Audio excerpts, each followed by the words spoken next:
ปะเทียนเราปุยนาน cross ทิลติเทนชุนเนนะกระดิ่งงำโลติกันสัง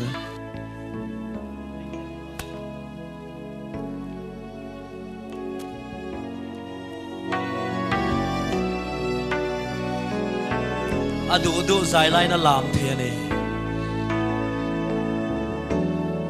cross ทิลติเทนชุนเองอ่ะกระดิ่งงำโล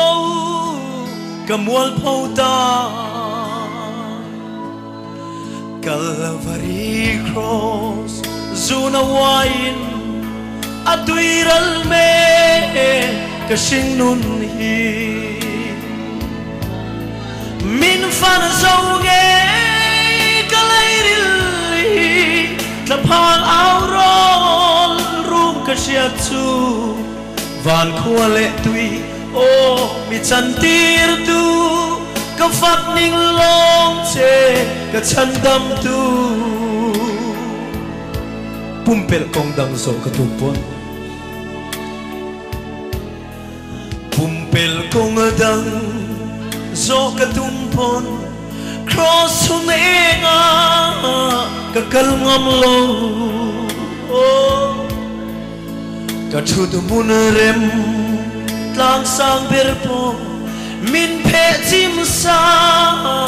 tuar na room ne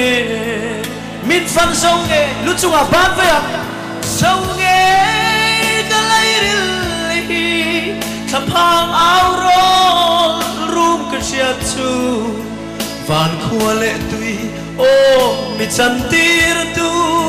ka fan ning long che ka chandam tu KP grande pansilo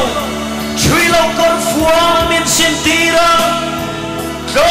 naluto lo vida tuam zelica I bau pillo natura dal pare ruotami amen ti vence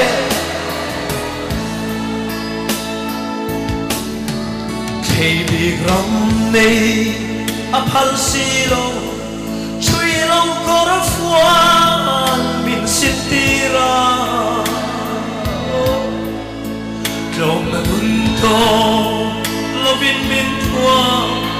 ka bau bil tu a pansilo min fan song e ka leiril hi ka phang auro rum ka sia chu van pole o min santir tu ka fat ning long che ka chandam tu Hoy kirin cross lamit hirang Hoy kirin cross lamit hirang Sing nunu kover Zuna waiten Oh Nu chon ram sing Mileng ram zon Chol na ram re